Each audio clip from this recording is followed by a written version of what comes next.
Arune! Nakapagluto po tayo ng ginisang upo mga kanyaman ha. Tara mga kanyaman, samahan nyo po ako. Ayan, at sasaguan po natin ng pork belly po mga kanyaman yung ginisa nating upo ha. Yung upo po nga po pala, binigay po ni Aling Marites dyan po sa kapitbahay natin na may tanim daw po silang upo. And then, meron po tayong nabingwit na isda po dyan sa may kanal po ang kanyaman. Tingnan nyo naman po, mas matanda pa ata sa akin yung ang hirap pong hiwain at pipritoy natin, teterno natin sa ginisang upo.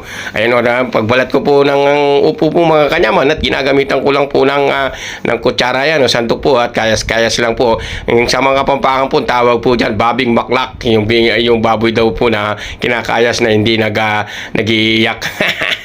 Kaya po tinawag na babing maklak. And shoutout nga po pala sa mga bagong followers ko dyan, mga kanyaman ha. Yan, naalala ko nga po pala nung kabataan ko mga kanyaman, may mga tanim po kaming upo, ang daming upo po ha. And kasama ko po nun si kuya ko, yung Kuya Mario. Kuya Mario, shoutout po sa iyo Kuya Mario ha. Ingat-ingat ka dyan kuya. Panoorin mo tong video ko, sigurado maalala mo ng mga bata-bata pa tayo kuya. Ayan ha, tingnan naman po, lalagyan ko pong inuki mushroom po yung ginisang upo po natin ha. Tsaka po pala, tetorna natin ng isda po mga kanyaman na parang sarap na sarap po mga kanyaman ha.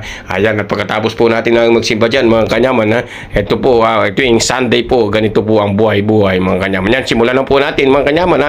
Lalagyan na natin ng mantika yung kawali po na mas matanda po sa akin. Pagkatapos nyan ha, isasabay na natin yung bawang sibuyas na magkaibigan walang iwanan hanggang sa palabasin natin yung aromatic po niya mga kanyaman, yung maamoy po ni Aling Marites. Tapos lalagyan na po natin kamatis na masarap po mga kanyaman. Dalawang kamatis po nilagay ko po dyan. Ayan, gisa-gisa at mekos-mekos lang po. Hintayin lang po natin lumambot yung kamatis mga kanyaman. Tsaka natin ilalagay yung baboy mga kanyaman.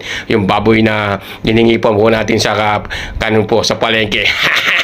Ayan, ang sarap po. Tingnan nyo naman po amoy pa lang po ng ginigisa natin gutom na po si kanyaman mga kanyaman. Magugutom ka talaga, sasarado na, tatakpan po natin mga kanyaman. Yung pantakip ko po parang spaceship po. Ayan, nakita nyo naman po mga kanyaman at bubuksan na po natin. Titingnan po natin kung nagisa na po yung bawang sibuyas, kamatis at yung baboy po natin. Saka natin lalagyan ng patis mga kanyaman. At saka sasabay na po natin yung ating upo na ginayat ko po. Tingnan nyo, malilit na gayat po yung upo at mekos lang po natin mga kanyaman ha.